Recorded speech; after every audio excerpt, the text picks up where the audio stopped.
So very good. I'm just sending a text out to Carl and Michelle and Chris.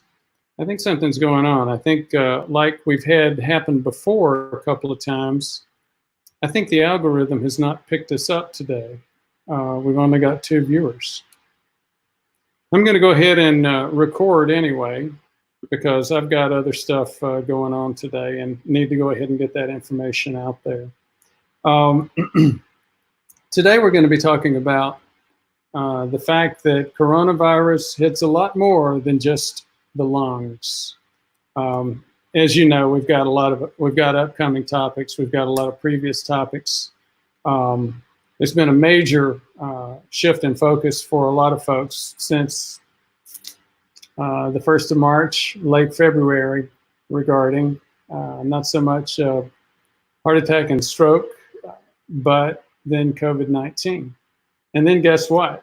A lot of focus returning to heart attack and stroke as people realize that the same things that create risk for COVID-19, if you get SARS-CoV-2 infection, same thing that gets you at risk for serious COVID-19 infection is also the things that cause risk for heart attack and stroke. So again, we're going right back to lifestyle, prediabetes, unrecognized prediabetes, several of those issues. But one of the things that we found out just over the past few days, we've acknowledged that there's a lot more news going on than we can cover in a single feature article. So we're going to cover some other updates in the intro. Chris has been working on getting that done. So here we go with some of the other updates. The U.S. authorized remdesivir. They also authorized an emergency use authorization for a biosensor called a vital patch for monitoring heart issues caused by either COVID-19 or treatments like hydroxychloroquine. And yes, we're aware that the president announced that he was taking hydroxychloroquine on a preventive basis, as well as zinc and some other things. And we're also aware that he acknowledged that, no, this was not at the advice of a physician, but maybe more the acquiescence. And again, we're not going to get into the political back and forth on that. Everly Wells at-home test kit was issued by EUA, the Emergency Use Authorization, by the FDA on May 16th. It's the second of its kind to be given a clearance. The first is made by LabCorp. There's a swab to take nasal samples and then send them to the lab for diagnostic testing. Other updates. Roche's, quote, 100% accurate, end quote, antibody test was approved for use in the UK for the first time. Now, here's a quote. We were confident that good quality antibody tests would become available when they were needed, said Professor John Newton, the national coordinator of UK's, the United Kingdom's coronavirus testing program. Last week, scientific experts at PHE Porton Down carried out an independent evaluation of the new Roche SARS-CoV-2 serology test in record time, concluding that it's highly specific with specificity of 100%. Now, I'll tell you this, I have to, having spent a significant portion of my career doing these kind of statistical analyses on tests, I'm a little bit skeptical that it's 100% specific, or at least 100% specific and 100% sensitive. In other words, everyone, it's going to be a perfect test. I've never seen a perfect test. But, well, one other comment on that, and then we'll move ahead. In populations with very, very low prevalence of disease, like you'll see with COVID-19 for the next few months at least, you can have very good sensitivity and specificity, but still up to half of positive tests will be wrong. Now, that's not really some of the focus on this current antibody test. We'll talk about that in just a minute. May 3rd, the test was already been given the green light in the US by EUA with the FDA. This widely used rapid test by Abbott has been linked with inaccurate results. As many as 15 to 20 out of every 100 may produce false negative results. There's also a concern on my mind with false positive. In fact, maybe the bigger concern on a practical basis is false positive. Because, again, in a low prevalence population, you get a false positive and you think, am I really immune, or do I really have any evidence of immunity that I've already had this and I'm not going to get it again? Again, it gets back to the question, are you feeling lucky? This is a different question. This is talking about false negatives. A new study released last week indicated that the test could miss as many as 48% of infections. The FDA issued the alert on the Abbott test in the spirit of transparency. The agency said it's investigating whether the false negative test could be connected to the type of swab used or the material where the samples are stored in transport. So again, we're still not where we want to be in terms of antibody testing for sure, and PCR, the virus testing either. Other updates, May 14th, the US CDC reported a health advisory to doctors about MISCC, multisystem inflammatory syndrome in children. Now, we got a comment early on when we presented this that people talking about it were rumor mongering and fear mongering. The bottom line is, no, they're not. This is something that people need to be aware of. It's been seen in children across Europe and in at least 18 US states. At first, they thought it was Kawasaki disease, but then they realized it was too common, and the timing was just fortuitous to be happening with COVID or with coronavirus infection. So they agreed that it's, yes, an inflammatory syndrome, which impacts arteries, but not Kawasaki disease. As of May 17th, New Zealand, in another update, had been in almost complete lockdown for 46 days and implemented, and there were only 100 cases. So that's what absolute lockdown accomplished for New Zealand. And theirs was an aggressive lockdown. Their citizens were reporting other citizens for even just going out hunting. And so interesting. Health officials prepared 4 options for cabinet ministers, ranging from extending the lockdown to reopening at various speeds. So again, that just helps you understand what happens with rigorous lockdown. With body fluids, which body fluids may spread COVID-19? SARS-CoV-2 RNA has been detected from upper and lower respiratory tract specimens, blood, and stool. The virus has been isolated from upper respiratory tract in specimens and other components coming from lower respiratory tract. It's not known yet whether vomit, urine, breast milk, or semen can contain viable infectious SARS-CoV-2. I'll just make a quick comment that I had made multiple times about just basic epidemiology. If you have potential exposure to breast milk or semen or some of these things, you're probably already in an area where you're breathing air that's been at least breathed by someone who has the infection. So how significant are those? Maybe somewhat in cleanup in a negative or positive pressure environment. But bottom line, are those going to make a lot of difference in terms of the overall spread? Maybe not. So just brief update, reminder, we do have some, we will make, my time has pretty much maxed out, but we will continue to make slots for people that are concerned and have a problem with accessing docs during the lockdown. The most important determinant of health here is prediabetes, and there are a whole bunch of ways to find that out.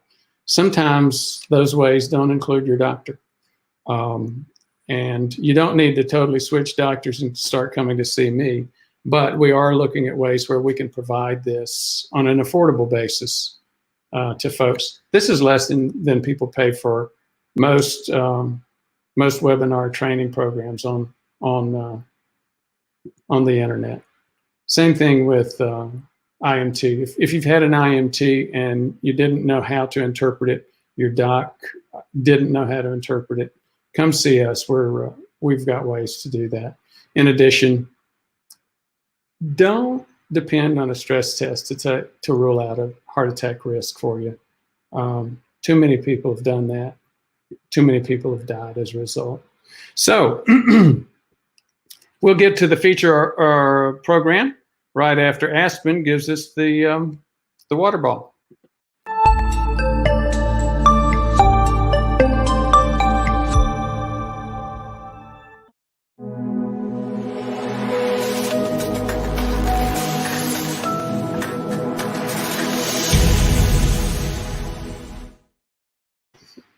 So it attacks more than just the lungs. That's not really big news at this point, but you know what?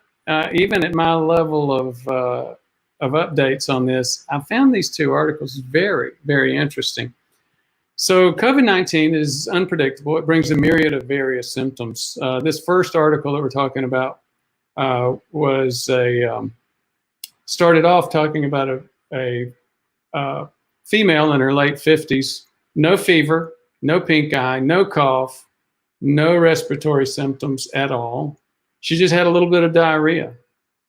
But lo and behold, very quickly and unnoticed to her, she was still talking and fine and looking at her cell phone. She started crumping, and they took her pulse ox, and it was like, what, in the 60s? I mean, it was way low. So again, no respiratory symptoms, no fever, no cough, just a little bit of diarrhea. So something to think about. And again, gets back to that suggestion from Joe Riley and several other folks to just be checking on your pulse ox every now and then. The WHO's database already lists more than 14,600 papers on COVID-19. CDC and other public agencies have constantly altered their advice to keep pace with new developments. We don't know why there are so many disease presentations, said Angela Rasmussen, a virologist at Columbia University's School of Public Health. Bottom line is, it's just so new. And this is more than just new. It's a very virulent, unusual virus. No one was expecting a disease that would not fit the pattern of pneumonia and respiratory illness, said David Reich, a cardiac anesthesiologist and president of Mount Sinai Hospital in New York.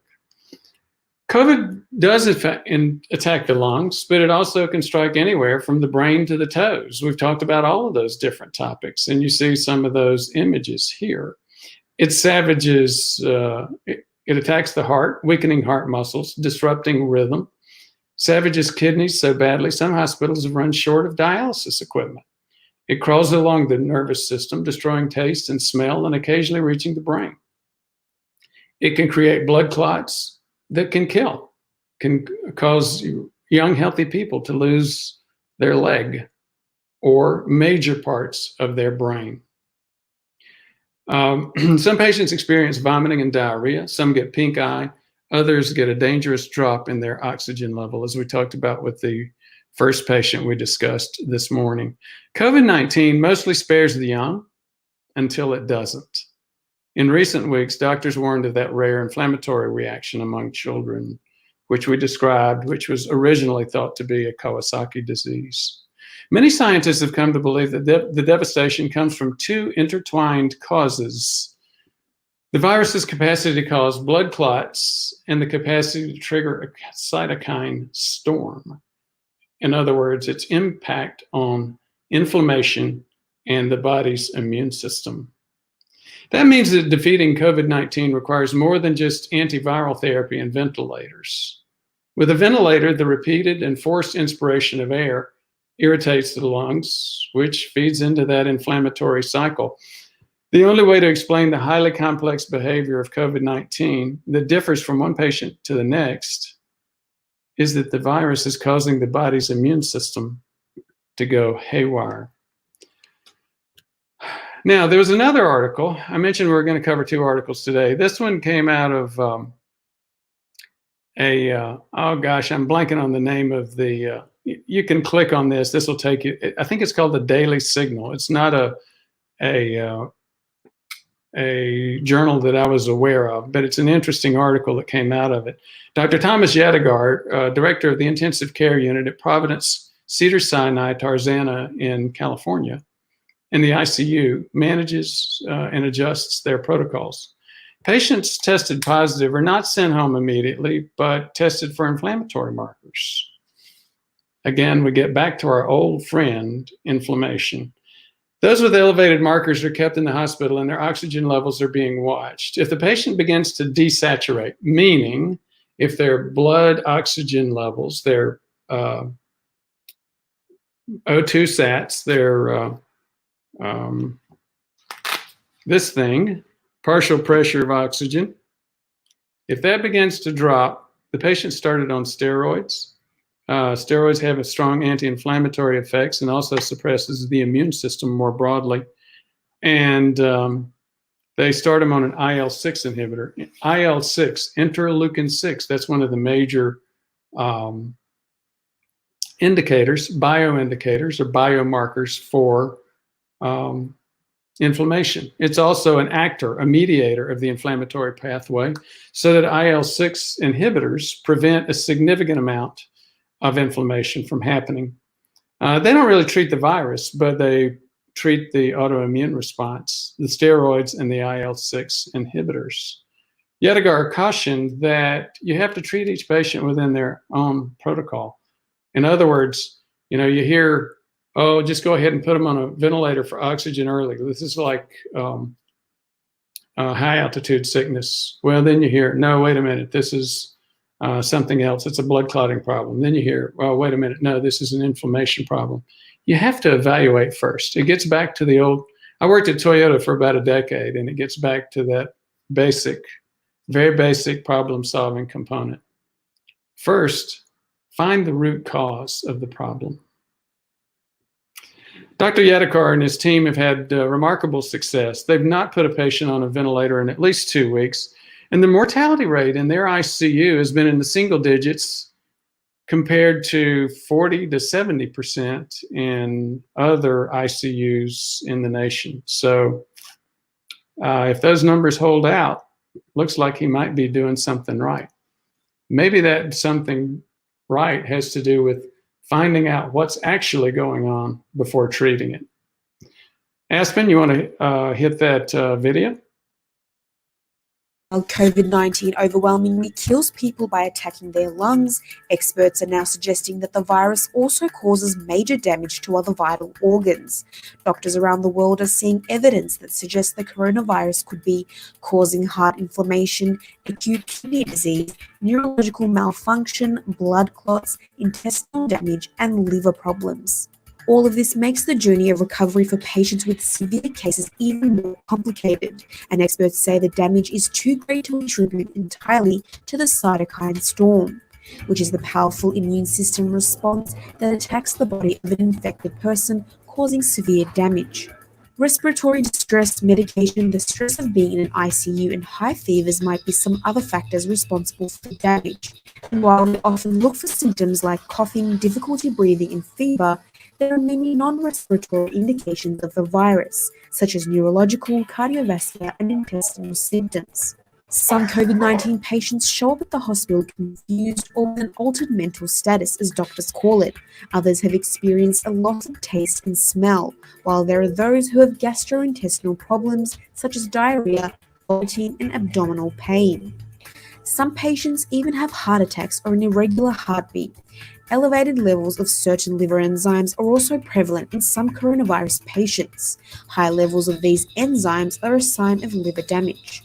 There are even reports indicating that the virus causes pink eye or conjunctivitis in some people, but these have been rarer. And while there are many reports out there of what can, might, and will happen, one thing is for certain: there is so much that we still do not know about this new virus.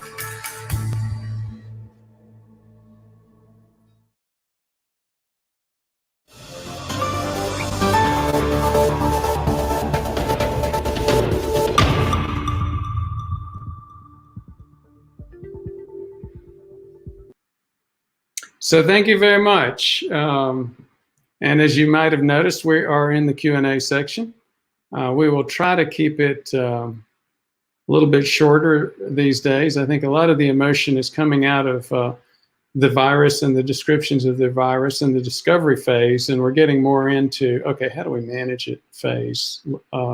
Still a lot of emotion surrounding how we manage it, how we get folks back to work, and how we manage the devastation that's happened in the economy and other parts of our lives as we continue to try to manage this.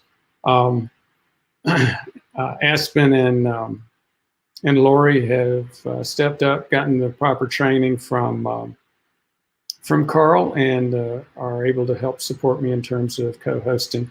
As you see, we've developed a little bit, hopefully, less garish way of showing folks how to contribute if you'd like.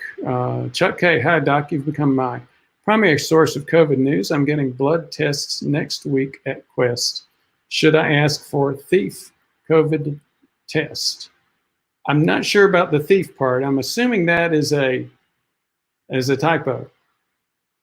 But sure, I would. You may want to go ahead and get the COVID test. The question though is, how do you interpret it? If it's the antibody test and it's positive, I'd be very nervous. If it's negative, I'd also still be a little bit nervous on how to interpret that. The PCR is a much more reliable test, but again, it's going to be negative for the first couple of days, and it's likely to be negative within a few weeks of having the infection. Jerry West gave us a super chat for a $10 donation. I appreciate that, Jerry. Again, for those of you who are out there, I've retired a few times. Can't quite get into playing golf and traveling, neither of which have been a big deal the past couple of months anyway. But I am focused on trying to help people in terms of their the things that are killing and disabling us. So obviously, that was a major focus on prediabetes, unrecognized prediabetes. 90% of us that have prediabetes don't know it. And that's unfortunate because the vast majority of plaque, cardiovascular inflammation, the stuff that causes the #1 killer, heart attack, #1 disabler, stroke, the #1 thing getting us on dialysis, kidney disease, blindness, all goes back to the same problem: inability to metabolize carbohydrates as we get older. It's called prediabetes. Unfortunately, it's been documented multiple times that primary care docs just don't focus well enough and know how to rule this out. So as you'll see, multiple comments each month that we get on this channel. Hey doc, I took your test, and not only did I have prediabetes, I had full-blown diabetes, and my doc didn't know it. He's been telling me I'm okay. So again, be very, very careful. It makes a big difference to me and the rest of the team when somebody steps up like that, Jerry, and says, you know what, I'm not quite in the same space, but I am going to contribute to help move that activity along. Thank you again. Joe Riley, the video is curiously silent on D. Joe Riley has been focusing and carrying that vitamin D banner quite a bit. There's a lot of good information coming out about vitamin D, and many of us, like this channel, have covered vitamin D as a preventative for the serious, especially inflammatory components of this disease, as well as prediabetes, quite a bit. As Joe's pointed out multiple times, a lot of the large national news providers are just not picking up on it. I agree. Joe gave us a super chat as well. It doesn't look like we've got a whole lot of questions here. I'm going to give us a couple of minutes and make a couple of comments, and then if we don't have any others, I will sign out. Just to let you know, there's a thing called SendGrid. It's it's critical to our process in terms of getting email notices out. Unfortunately, SendGrid tanked on us this week, so we've been unable to get that email out. So for those of you who tuned in, we know it's because you were looking for us as opposed to getting the email. Thank you so much for your patience. SendGrid is now saying, look, you got to buy a new account. And oh yeah, we're still charging you for the old account. So Dave Ferguson, we got a few other comments during the delay. Dave Ferguson, are some of these new COVID-19 symptoms similar to other deadly viruses like Ebola, Hanta, or are they actually new? Oh, well, you know, Ebola, none of these are actually, I don't think, new. Ebola is similar in some ways and dissimilar in a lot of ways. Ebola is one of the hemorrhagic fevers. So all of the hemorrhagic fevers basically do cause a little bit of clotting, but as their name suggests, they cause more hemorrhage. And quite often hemorrhage happens because the clotting mechanisms have been used up with inappropriate clotting. So yeah, these are not, and with all of the different types of processes that put people in ICU, quite often inflammation becomes one of the major issues. Inflammation, as you notice, people that have watched this channel have seen, inflammation is a subtle medical issue. It gets more into biochemistry, but it explains a lot of what we used to call, you know, the patient just looks bad. So no, inflammation is going to become, we're becoming much more aware of it. We're looking for markers now, and you'll see that more and more with the serious diseases that are killing people. Thurston Howell III, hi from Indianapolis. Did you say a negative COVID test isn't valid? What I said is right now, I would not trust a positive COVID antibody test. And as you saw from the story today, there are problems with a negative COVID antibody test. Here's the thing. If you're saying, okay, well, no, I'm talking about the COVID PCR, the virus tests. So here's the thing. With any of these infectious disease tests where we're testing for the disease itself, it usually takes a couple of days from the time we're infected until the time where we've got enough to where we're actually spilling it and you can actually culture it out. Those couple of days are not quite so much a practical concern because you're not as infectious when you're, you know, by definition, if you can't get enough to test for and to grow out of there, you're not as infectious to other individuals. Then once you get beyond COVID-19 infection, some people are showing some waxing and waning in terms of the PCR test, meaning, well, explaining why groups as far back as China from the very beginning were requiring not one, but two negative PCRs before they let somebody go out into the public. Okay, Steve Mitchum, I can't do the super chat. How else can I make a contribution? Aspen and Carl, if you guys will show that up in the right-hand corner. There are several ways, Steve. Thank you for asking. One of the best is Patreon. We do have a Patreon account. And as you see up here in the I think it's your upper right-hand corner. YouTube Live, you can do that. It's right next to the chat button, or you can donate using PayPal. Again, thank you so much for the question. Jan H, did my trailer park OGTT this morning with freestyle and trailer park? I got it. I get it. So it's a do-it-yourself OGTT, and did that this morning with freestyle and promptly shot up to 180. Berberine or metformin, and why one or the other? So I'm just gonna, I'll just say this. It looks like you did a do-it-yourself OGTT, and sure enough, very early you got a blood sugar of 180. Welcome to the club. You're not alone, and in fact, that's the whole point.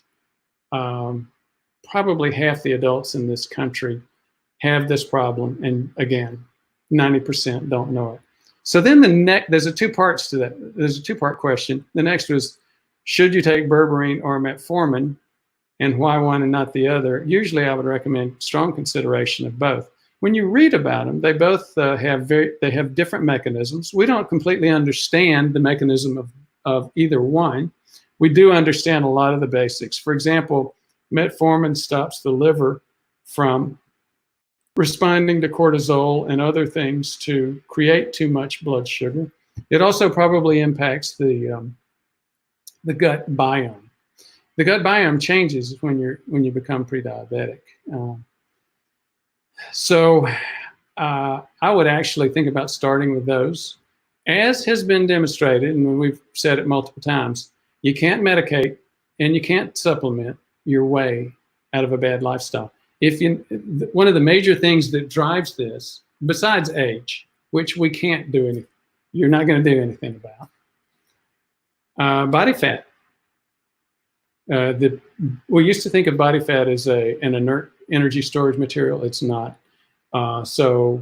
Lifestyle is a major component and the first thing to start considering. But yes, supplements like berberine are a big deal, and metformin is also very helpful. I would recommend strong consideration of all three. Steve Mitchum, my doctor wants me to go on the DASH diet. It seems pretty high in carbs. I'm worried about insulin insensitivity. I would agree, and I think I know the major focus, DASH is all over the place. It's based on salt issues. And the bottom line is that's where I think once the standard medical community begins to wrap its head around the bottom part of the iceberg, not the tip, but the rest of the iceberg, all of this prediabetes that it's not recognizing, I think it's going to reconsider things like the ADA recommendations for eating so many carbs. I think the recommendations about eating carbs are going to slow down once we begin to realize just how many adults cannot metabolize carbs well. Once you start getting more people focusing on cutting down carbs, then you're going to get fewer people focusing on salt in the diet, because that is a significant bad combination. Carbs and salt in the diet really increases your weight. Once you start decreasing carbs, sometimes you have to add a little bit of salt back. Great question. Thank you for giving me the opportunity to cover that, Steve. Thurston Howell III. Eli Lilly gave us all tests. Good. I'm glad they did. And it's helpful. I'm not telling you to ignore the tests, Thurston. I'm telling you to have a little bit of, don't trust them as if they are gospel truth. Humanitarian vegan. It attacks the heart, gut, and lungs. It attacks the arteries. So anything that attacks the arteries only attacks the tissues that are supplied, that have a blood supply. Like anything up to and including even bone somewhat, and cartilage. Bone and cartilage don't have as much. Bone gets more blood supply than cartilage, but they both still get that blood supply and that attack. Joe Riley's O2 sats at 97 and 66 beats per minute. Good for you, Joe. Doug Thompson. We've been getting a lot of comments about your participation last week, Doug. And in fact, if you go back and look, I keep up with MedCram and John Campbell, as well as a bunch of other stuff. And MedCram came back and covered dental issues. I think it was yesterday, and I haven't had a chance to review it. You may want to take a look. I wonder if he saw your video and that got him going on this. Ford, I know this is a bit off topic, but can supplements or prescription meds affect blood sugar readings within an hour or two of taking them? Vitamin C is, yes, it's a big deal. And it's a big deal as people are beginning to look at vitamin C supplementation. Now, usually you don't see it very often. And I have not seen it yet with my own with my own Libre, with my own Abbott Freestyle, and I've been up taking 1.5 grams, 2 grams of vitamin C, especially back. I had stopped it because of my own kidney issues. I've had a kidney stone and a very tight ureter. But after rereading what's going on with COVID-19 and some vitamin C issues, I did go back to those higher doses. You can see it. There's no question. Thanks for bringing it up, Doug. Vitamin C, high doses especially, can change the readings for any of these blood sugar items, whether it's Dexcom 6, so far as I know, Libre, and any of the finger stick methods. Humanitarian vegan, I intermittent fast and take berberine. Very good for you. And then the next question would be, what's your body fat percentage? What's your BMI? How old are you? What kind of muscle mass do you have? All of those things are critical, as well as the level and depth and reliability of your sleep. You can get not notice a problem with your sleep, but get some decrease in sleep quality tonight and end up with significant impact on your on insulin resistance for the next 48 hours. So all of those things are very important. In terms of exercise and muscle mass is critical. And as we get beyond our mid-60s, one of the major risk factors for death is loss of muscle mass. So it's becoming that cute little old lady or cute little old man. The little old together is a major problem. If you're old, you need to make a major focus on your muscle mass. That may be one of the reasons why, when you actually look at the research around exercise, a couple of things are even more important than aerobic exercise. One is high intensity interval training. The other is resistance training. There was a great study done at Mayo, and I think that, isn't that Minnesota? And they actually did muscle biopsies. They did 30, 50, and 80-year-olds. The people that had, it was what's called a crossover design. You did you did one type of exercise, and then for a few weeks, then you crossed over to another type, and then crossed over to another type. The 3 types were aerobic, resistance, and high intensity interval. The biggest impact, and then they did something very unusual. They did a muscle biopsy. The biggest impact was on the 80-year-olds at high intensity intervals. So they got, some of these people got over a 50% improvement in the mass of mitochondria within their muscles. So it's very clear, use it or lose it. Aerobics was the 3rd biggest impact, and resistance training was a moderate 2nd. So it's never too late to work out, and it's very important to do more than just walking. Do high intensity intervals and resistance training. Now, high intensity intervals means different things to different people. I'm in fairly good shape, so I'm able to do some pretty rigorous high intensity intervals. I'm doing hill runs right now, pretty hard ones, but we've got people who are in their 70s. You know, they started off basically walking in malls on flat spaces. So they start finding a place where they can walk up a little bit of a hill. That makes a difference. Any level of activity can do a high intensity interval. Even people with paraplegia can do high intensity intervals using their arms and resistance training there. Dave Murphy, 96% and 56. Good for you, Dave. You sound like you're in pretty good shape. Like somebody that may have lost over 100 pounds. Humanitarian vegan, vegan for 22 years as well. Good for you. What I would suggest, if you had some of the comments that I remember earlier, I was mostly plant-based for about 30 years, and then I got much more of a focus on the prevalence of carb metabolism problems and developed my own. And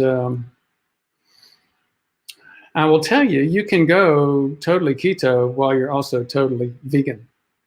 So you may want to consider carbs.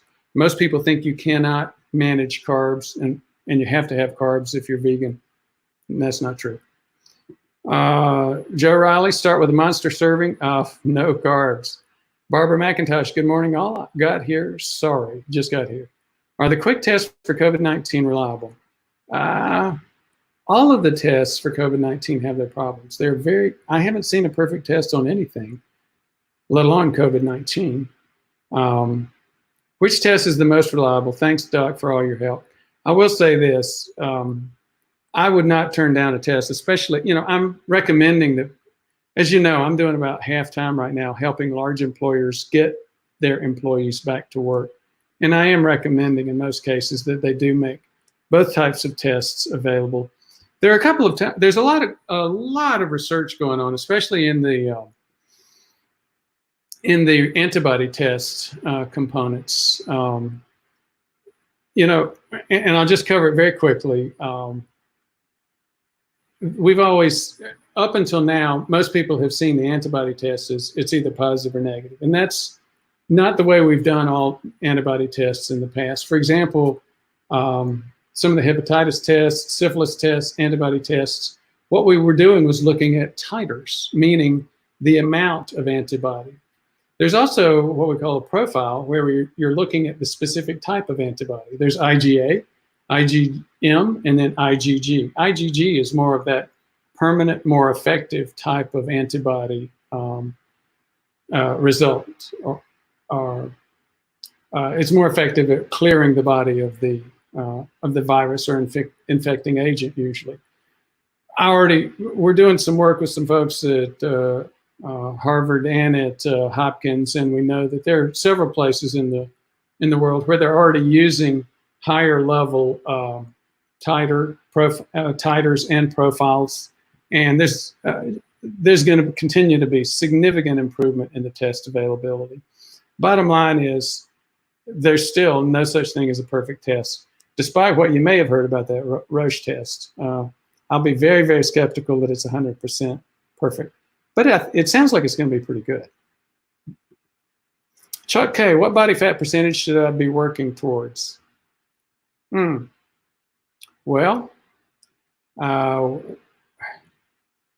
below 10% for most people is just too much, especially in our groups. But when you look at it, most people are 30 to 35% and higher. Half of that or less is a great goal. But if you're at 35%, getting it down to below 30 is a much more practical goal. So thanks for the question. Humanitarian vegan, I eat salads, beans, fruit, and nuts. You may want to do, again, humanitarian vegan, pardon me if I'm confusing who made which comments, but if you popped up to a 180 glucose, you may want to check your glucose after some of these meals, especially the beans, fruits, and even some of the nuts. And I'm very much aware of, some of you are going to say, well, wait a minute, fructose in fruits doesn't do this. I would recommend that you go ahead and check your blood sugars after these. Simra Basiban, listening and sharing very carefully. Thank you so very much. Well, thank you as well, Simra. And I like that pick ID. What's it called? Metcam. Oh, Medcram. MEDCRAM, Medcram. He does a daily thing just like John Campbell. Both of them are huge compared to me. Ours is just a little dwarf boutique channel. Doug, this is Joe. Doug, are you saying that disinfectant water machine makes it safe to eat salads again? Just by spraying salad ingredients with that water? Well, there are poor ways of washing salads, and there are better ways of washing salads. And here's the bottom line. It's like that old Pogo cartoon. You pay your money, you take your risks. Janice and I just, for over a month, we wouldn't even go out and get takeout food. We have finally started doing that some on the weekends since her birthday, April 23rd. And we will both talk about it. Is that risk-free? No, it's not. And you'll see this over and over again with part of the work that we're doing. We're getting into the Hopkins program. There's a Hopkins return to work program, COVID-19 program for employers. We've been doing a lot of work, doing some teamwork with them. They've got a great analytics program for employers, but their execution part is, as is typical of an academic institution, it's way too expensive and way too unwieldy. It's not very efficient. They acknowledge that and are open to doing partnerships with us. But the reason that I went down that bunny hole was to make the comment. They say it over and over and over again. Low risk and very low risk still do not mean no risk. Humanitarian vegan, 5'5", weigh 110, and I'm muscular, and I'm 64. Well, I tell you what, humanitarian vegan, you are obviously managing your body fat mass, and that is the most important thing you can be doing. The next most important thing you can be doing is watching your carbs on a daily basis. And again, as I've said earlier, I spent some time on that. You can do that and still remain totally vegan. I'm a gym rat. Good for you. That is very, very helpful. And I will tell you this, if you're routinely hitting blood sugars up around 180, if you weren't a gym rat, you'd be your metabolism would be going down the tubes. And again, there's just getting that OGTT is something that can help you in the next phase. The exercise is critical, but it's still not a replacement for pouring carbs into a mechanism that's just not able to manage carbs anymore. Think about that. Thanks for bringing it up. Chris Duvall, hi, thanks for the important info. You're very, very welcome, Chris. I appreciate your comment. Skunk Ape, what a label, what a name. I've seen it before, thanks for coming back. Any word on famotidine treatment? No. Thank you, but no word on it. Monique Johnson, MedCram, a humanitarian vegan. I think my BMI is 22. That's my BMI. It usually goes between 20, 21, 22. And it's a little bit on the heavier side, 21 and a half, 22 right now. But that's a great BMI. Most of us with BMIs at that level, if you've got any sort of muscle mass, you've still got, you've got what they call that thigh gap. You've got some six-pack and all of that business, but you still probably have a little bit of saddlebag on the side. It's a constant battle, and it gets harder as we get insulin resistant. Humanitarian vegan, blood sugar is normal. Okay, I may have gotten the totally wrong number. I thought you had mentioned early on that you did one of those trailer park. That may have been someone else that did that OGTT. But I will tell you this, humanitarian vegan, if I, up until I started taking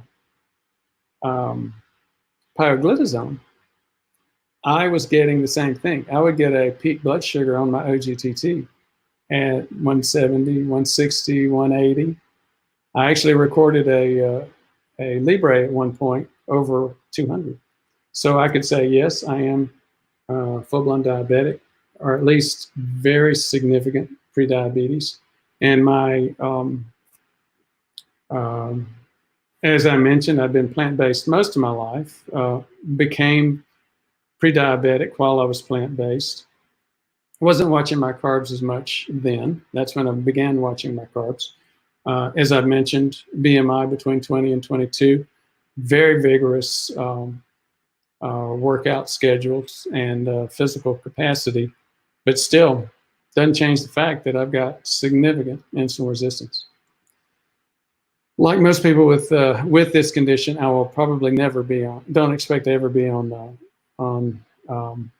insulin, exogenous or prescription insulin, because I expect to continue to control my blood sugars. At this point, I'll get over 120 quite often, even just with a low to no carb meal. But I do tend to keep my blood sugars clearly below 140 with watching carbs and working out and good sleep. Thank you so much for your interest, and we will let me just check one more. I think we've gotten a few more. At Rob, as a daily follower and listener student, we are at risk of shutting down our immune system. Are we at risk of shutting down our immune system response for all conditions? Do you mean if you get infected? There's significant risk. Humanitarian vegan, nope, I'm super fit. Joe Riley, Exoluxtec is not the disinfectant. Silver bullet. Not sure that I understand. Chuck K, question was missed. I've noticed the CGM readings can be 20 to 40 points different from finger sticks. Is that normal? It's a really good point. Now, usually with the Libre, you will see there's a little blood drop. And what that blood drop means is it's not even trusting its own read, and it's recommending that you test the finger stick. Now, I will tell you this from having experience with both of them. Sometimes you think, you make an assumption that the finger stick is right and the Libre is wrong. That's not always correct. And in fact, I remember doing a couple of times where I did the Dexcom 6, the Libre, and finger sticks all together. And several times, and overall, I tended to get a little bit better read from my Libre. Now, most people, though, it will get better reads from more accurate reads from their finger stick. The Libre is not for, and it'll tell you on its information that it's not a reliable test to base insulin treatment on or things like that. Most folks get a little bit better result, more reliable CGM or continuous result from Dexcom 6. I didn't the times that I used it, but the downside for the most part on Dexcom 6 is it's more significantly more expensive. No saddlebags at all. Well, good for you, humanitarian vegan, and the metrics you just gave, I'm not surprised. Steve Mitchum, thanks, Doc. Have a good day. How is your blood pressure? I tend to run a little bit of high blood pressure. Most parts, like today, it's below 120 over 80, but other times it was like 118 over 76. But a lot of times I'll find I get up to like 130. So I need to, my most common thing that I can do with that is lose a few more pounds. And that's what keeps me continuing to push down below 160. But if I get to a BMI of 22 or above, I'll start getting high blood pressure. The device Doug showed on his presentation. Thank you, Joe. Thank you. Thanks to the rest of you. It's been, I appreciate the interest, and we will see you tomorrow.